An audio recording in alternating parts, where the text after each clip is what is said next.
നമ്മളങ്ങനെ രാവിലെ കാസർഗോഡ് എത്തി ഒന്ന് ഫ്രഷായി ചായയൊക്കെ കുടിച്ച് ഉടനെ തന്നെ വീട്ടിൽ നിന്ന് ഇറങ്ങിയതാണ് കേട്ടോ. വണ്ടിയുള്ള ഭാഗത്തേക്ക് പോകാൻ വേണ്ടിയിട്ട് ഭയങ്കര എക്സൈറ്റഡ് ആണ്. നേരിട്ട് കാണാൻ വേണ്ടി ഫോട്ടോയിൽ കണ്ടിട്ടുണ്ട്, എന്നാൽ പോലും നേരിട്ട് കാണുമ്പോൾ ഒരു ഫീല് വേറെ തന്നെയാണല്ലോ. അഫി ശരിക്കും പറഞ്ഞാൽ ഫോട്ടോ പോലും കണ്ടിട്ടില്ല, ഞാൻ കാണിച്ച് കൊടുത്തില്ല എന്ന് വേണമെങ്കിൽ പറയാം. എന്നോട് ചോദിച്ചതാണ്, പക്ഷെ ഞാൻ പറഞ്ഞു എൻ്റെ കയ്യിലില്ല, നീ നേരിട്ട് തന്നെ കണ്ടാൽ മതി എന്ന്. അങ്ങനത്തെ ടൗണിലെത്തിയപ്പോൾ നമ്മുടെ ചേട്ടന്മാർ നമ്മുടെ കൂടെ ജോയിൻ ചെയ്തു. പിന്നെ ഒരു 1.5-2 മാസമായിട്ട് ഊണും ഇല്ല ഉറക്കവും ഇല്ലാതെ ഒരു ഓട്ടം തന്നെയായിരുന്നു ഇതിന് വേണ്ടി. അങ്ങനെ നമ്മൾ അവിടെ എത്തി. അഫി കൊണ്ട് ഒക്കെ പോകുന്നുണ്ട് ബസ് കാണിക്കാൻ വേണ്ടിയിട്ട്. എന്നെ ഇതിൽ ഏറ്റവും എക്സൈറ്റ് ചെയ്യുന്ന ഒരു കാര്യം എന്താണെന്ന് വെച്ചിട്ടുണ്ടെങ്കിൽ, അഫി ഇത് കാണുമ്പോൾ എങ്ങനെയായിരിക്കും അവൻ്റെ ഒരു റിയാക്ഷൻ, അല്ലെങ്കിൽ അവൻ്റെ ഒരു ഹാപ്പിനെസ് നേരിട്ട് കാണുക. അതാണ് എനിക്കിതിൽ ഏറ്റവും എന്താ പറയുക ഒരു എക്സൈറ്റ്മെൻറ്റ് തോന്നിയ ഒരു കാര്യം. അപ്പോൾ എന്തായാലും അവനിങ്ങനെ നോക്കുന്നൊക്കെ ഉണ്ട്. സത്യത്തിൽ ഇങ്ങനെ മേളിലേക്ക് നോക്കാൻ പറ്റുന്നില്ല, വെയിൽ കണ്ണിലേക്ക് അടിച്ചിട്ട്.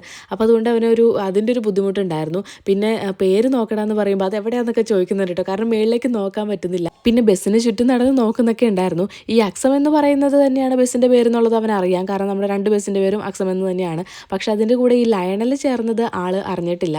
അതിൽ ഭയങ്കര ഹാപ്പിയാണ്. അപ്പോൾ എന്തായാലും ഇക്കാണെങ്കിൽ അവനെ എടുത്തു പിടിച്ചിട്ട് ഓരോ ലെറ്ററും അവനെ കൊണ്ട് വായിപ്പിച്ചു. അപ്പോഴാണ് ആൾക്ക് മനസ്സിലാവുന്നത് ഇങ്ങനൊരു സംഗതി കൂടി ഉണ്ടെന്നുള്ളത്. അപ്പോൾ അതിൻ്റെ ഒരു ചെറിയൊരു ലൈവ് വോയിസ് ഞാൻ ഇതിൽ ആഡ് ചെയ്തേക്കാം കേട്ടോ. ഏറ്റവും ഇഷ്ടപ്പെട്ട ഫുട്ബോളർ ഏതാ? മെസ്സിയുടെ ഫുൾ നെയിം എന്തുവാ? Lionel Messi. അപ്പോൾ ഇതെന്താ? കുറച്ച് വർഷങ്ങൾക്ക് മുമ്പ് ഒരു ബസ് വാങ്ങിയാൽ അതിന് അക്സം എന്ന് പേരിടണം എന്നൊക്കെ എന്നോടൊക്കെ പറയുമ്പോൾ അന്നൊക്കെ എനിക്ക് ഭയങ്കര കൺഫ്യൂഷനായിരുന്നു കേട്ടോ, ഇത് എന്താകും എന്നൊക്കെ ഓർത്ത്.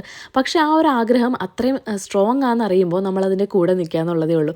ആസ് എ വൈഫ് ഇപ്പോൾ എനിക്ക് ഭയങ്കര അഭിമാനം തോന്നുകയാണ്. നമ്മളൊരു സ്വപ്നം കാണുക, ആ ഒരു സ്വപ്നമായിട്ട് മാത്രം നിലനിർത്താതെ അതിനെ യാഥാർത്ഥ്യമാക്കാൻ വേണ്ടിയിട്ട് അധ്വാനിക്കുക, അതൊക്കെ ഏറ്റവും വലിയ കാര്യങ്ങളാണല്ലേ. അതുകൊണ്ട് തന്നെ ഞാനൊരു പ്രൗഡ് വൈഫാണിപ്പോൾ.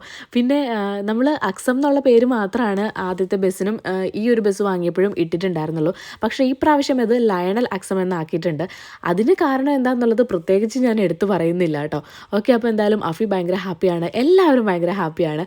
അപ്പോൾ നിതിമോളുടെ പേരും സൈഡിൽ എഴുതിയിട്ടുണ്ട് കേട്ടോ. പിന്നെ നമ്മൾ തിരിച്ചു വരുന്ന വഴി ഒരു ഗ്രൗണ്ടിൽ ബസ് കയറ്റിയിട്ടിട്ട് കുറച്ച് റീൽസ് കാര്യങ്ങളൊക്കെ ഷൂട്ട് ചെയ്തിട്ടുണ്ടായിരുന്നു. ലൈറ്റിംഗ് ഒക്കെ പൊക്കോണ്ടിരിക്കുകയാണ്, അതുകൊണ്ട് പെട്ടെന്ന് ഓരോന്ന് ചെയ്ത് തീർത്തു കേട്ടോ. പിന്നെ ഇതിപ്പം നമ്മൾ റിബൺ കെട്ടി വലിക്കുന്ന ഒരു വീഡിയോ ഞാൻ ഓൾറെഡി ഇട്ടിട്ടുണ്ട്. അപ്പോൾ അതിൻ്റെ ഷൂട്ട് ചെയ്യുന്നതാണ് കേട്ടോ. അഫീനെ കൊണ്ട് മുണ്ടൊക്കെ ഉടുപ്പിച്ച് വീഡിയോസൊക്കെ എഡിറ്റിങ്ങിലാണ്, ഓരോന്ന് കഴിയുന്നതിനനുസരിച്ച് പോസ്റ്റ് ചെയ്തേക്കാം. പിന്നെ നമ്മൾ കാഞ്ഞങ്ങാട് സ്റ്റാൻഡിലേക്ക് വന്നു. അപ്പോൾ നമ്മുടെ ബസ് കാണാൻ വേണ്ടിയിട്ട് ഇക്കാടെ ചങ്ക് ഫ്രണ്ട് ഷിജു വന്നേക്കുന്നതാണ്. സോ ബാക്കി വിശേഷങ്ങളൊക്കെ ആയിട്ട് നമുക്കിനി അടുത്ത വീഡിയോയിൽ കാണാം.